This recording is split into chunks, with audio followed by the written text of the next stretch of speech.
You're listening to The Pilot's Portfolio, formerly called the Pilot Money Podcast. To learn more about the name change, join us in Season 2. This one, hang on to your hats, boys and girls, because there's a lot going on in this question. There's a lot of limits that Adam is referring to. And in fact, I'm sure that a lot of you have very similar questions.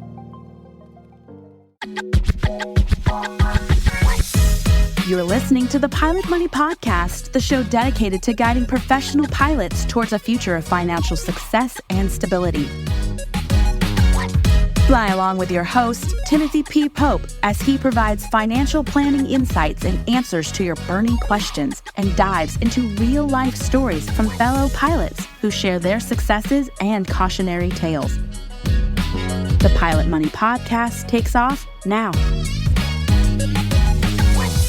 Well, welcome back, ladies and gentlemen, to the Pilot Money Podcast. Today's another solo episode, but it's one of my favorite solo episodes to do because it is a question and answer session. We've had several listeners write in with some questions, and we get to answer those questions for you today. So that is exciting. If you're just tuning in, of course, my name is Timothy P. Pope. I'm a certified financial planner specializing in the needs of the professional pilot. And joining me back in the studio today is Lacey. Lacey, how's it going?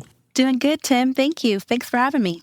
Of course. So, as I mentioned, we've got some more listener questions. So, why don't you tee those up for us? Let me know what we've got, and then we can go ahead and start working away at these. So, what's our first question? Sure. Our first question is from Parker. He emails us and says, Young Pilot's Perspective. He says, My name is Parker, and I am a 20-year-old professional pilot. I am currently working at a charter company that offers a 6% company match on our 401k contributions, vested after 3 years. Currently, my salary is $80K annually, plus an opportunity for bonuses depending on the amount of flying I end up doing. My question is, what would you recommend doing with that extra money earned from those bonuses to further the growth of my retirement account? I'm already doing some light investing in the S&P 500 and the Schwab U.S. Dividend Equity ETF. Thanks for all your time, and I appreciate the advice. Parker. Awesome. How old did you say? 20 years old. Wow. That is amazing. Kudos to you, Parker. That is awesome. Matter of fact, in a couple episodes ago, episode 13, I was wondering aloud if there were any 25-year-olds at a major airline. Parker says he's 20 years old. He's working at a charter company. So if headed to the majors in his plans, he could probably certainly be at a major airline at 25. But let's jump into his question. So there's a couple of key details I think we should pull out, and I want to clarify just to make sure everybody's following along. So he says he is getting a 6% match on the company 401k. Now, a match is different than the non-elective contributions that a lot of you guys and girls are getting at the airlines, at the major airlines. The match is when Parker's company says, hey, Parker, to encourage you to save for your retirement, we'll give you a dollar-for-dollar contribution. I'm going to assume in this case it's a dollar for dollar. It's not always, but we're going to give you a dollar-for-dollar contribution up to 6% of your salary. But you've got to put in the first 6%, and then we'll follow that up with the company 6%. That differs from the non-elective contributions at the airlines, the major airlines, because they say, hey, thanks for coming to fly with us. We're going to put some money in your 401k for you. And so right now, a lot of the major passenger carriers are at 17%. But you'll find if you fly for a regional, typically the regionals will have a match very similar to what Parker's charter company has. The other detail that I think is important for us to tease out is he says his employer contribution vests after 3 years, okay? This kind of vesting schedule is called a 3-year cliff. And what that means is Parker's company is going to give him the 6% match, dollar for dollar. But what they want in return is they want 3 years of service. So if Parker leaves before 3 years of service, then he's going to leave that money on the table. Now, some of you may have worked for companies that vest over a 5-year schedule. And what that means is that the employer contributions will vest 20% per year over the 5 years until you're fully vested. So typically that's what we see is a 3-year cliff or a 5-year vesting schedule.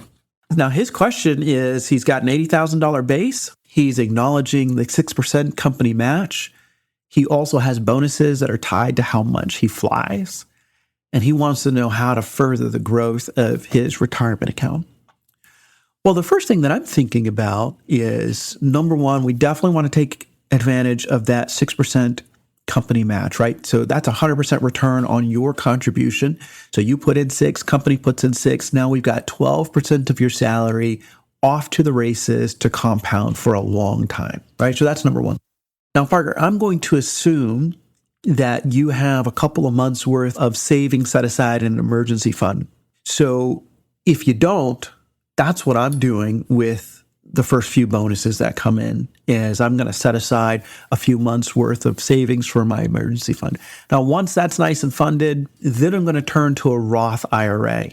Okay. So the Roth is an account where your contributions go in after tax.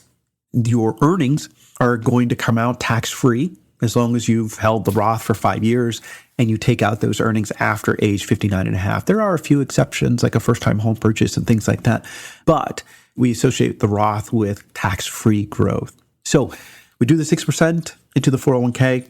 We make sure we've got that emergency fund. We turn around. We contribute to a Roth to take advantage of that tax-free growth there. And when you think about, an income of $80,000 base, let's give him $20,000 a bonus, right, for the year, he'd still be allowed to contribute directly to the Roth, right? Because the AGI phase-out threshold doesn't begin for a single filer until $146,000 in 2024. And again, I'm going out on another limb here. I'm making another assumption. I don't have the details. Parker didn't say if he's married or not. But if we assume single, then he can make up to $146,000 before his income starts to preclude him from contributing to a Roth. So there you go. We've got that Roth IRA. By the way, if you have questions about your ability to contribute to a Roth and Roth IRA contribution limits and what those phase outs are, you can listen to episode 7 where we cover that in detail. And we also talk about what to do if you make too much money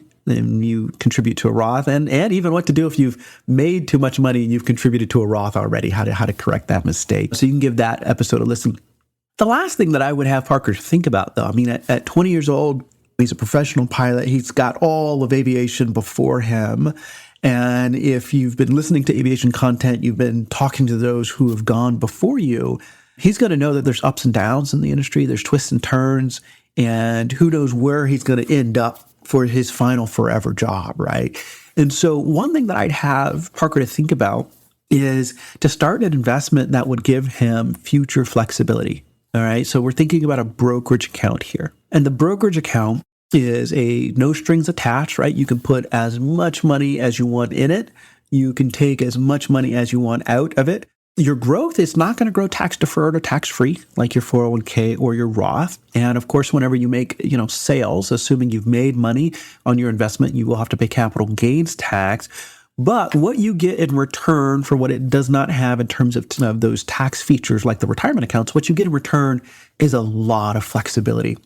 And so as I'm thinking about a 20-year-old who is asking all the right questions to be financially savvy and to pour and build that right financial foundation, I'm also thinking about some flexibility in this aviation career. So, we're doing the 6% match on the 401k. We're doing the Roth. Of course, we're making sure the emergency fund is taken care of.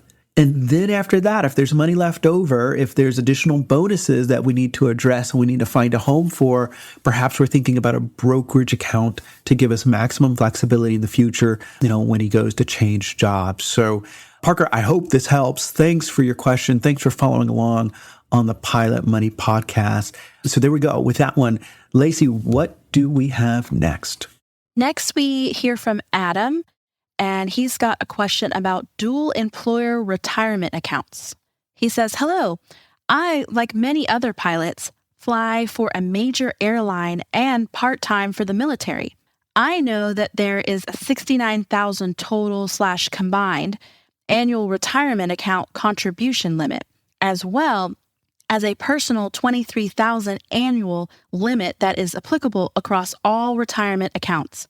First question, is the $69,000 limit applicable to the individual or to each employer? Example, between my airline and my 401k after tax contributions, my understanding is that those after-tax contributions do not count towards my personal $23,000 annual limit.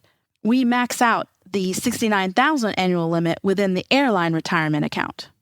In that instance, am I still allowed to also put money into my TSP account up to my personal $23,000 annual limit? Thanks for the help, Adam. This one, hang on to your hats, boys and girls, because there's a lot going on in this question. There's a lot of limits that Adam is referring to. And in fact, I'm sure that a lot of you have very similar questions because, I work with a lot of pilots who both fly for the airline and for military. You take some orders, right? So, fly for 60 days or 90 days or whatever while you're on leave, and then you can jump back to the airlines. So he said, I know that there's a $69,000 total combined annual retirement account contribution limit, as well as a personal $23,000 annual limit. And so I want to make a point of clarification here. That $69,000 limit that he's referring to is called the annual additions. That includes your $23,000 elective deferral. So what Adam is saying, hey, look, I know that out of my paycheck, I am allowed to put $23,000 as an elective deferral. I could choose that to be pre-tax if I want.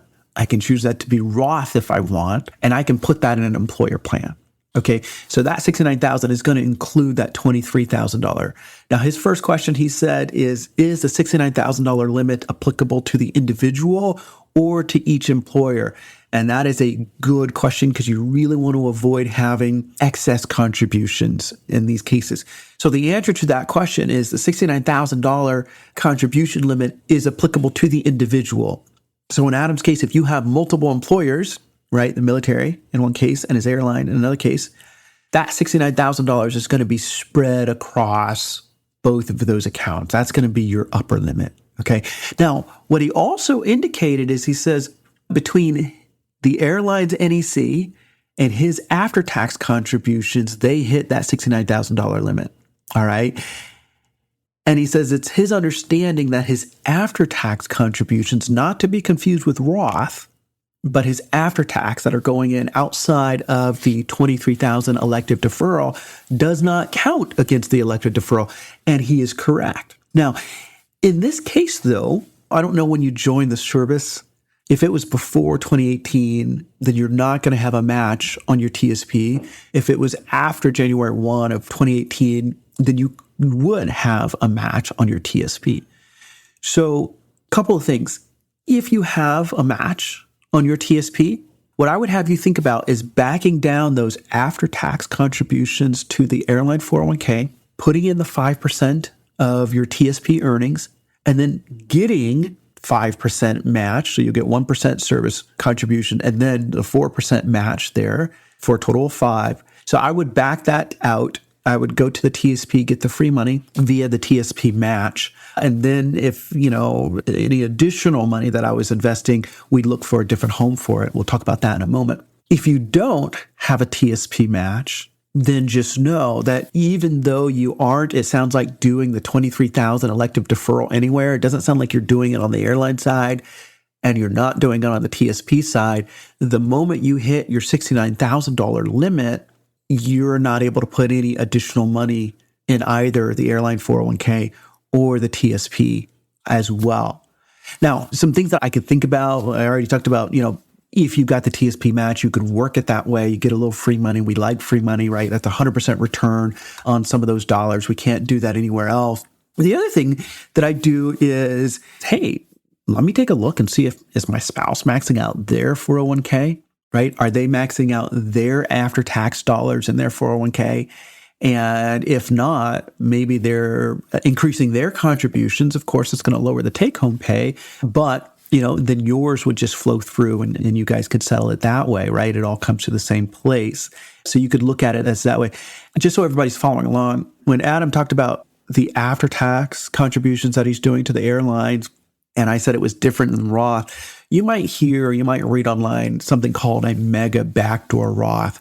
And the way that would work is, let's just say for a moment that Adam was not getting spill cash, right? So he's not meeting the $69,000 limit in his airline 401k.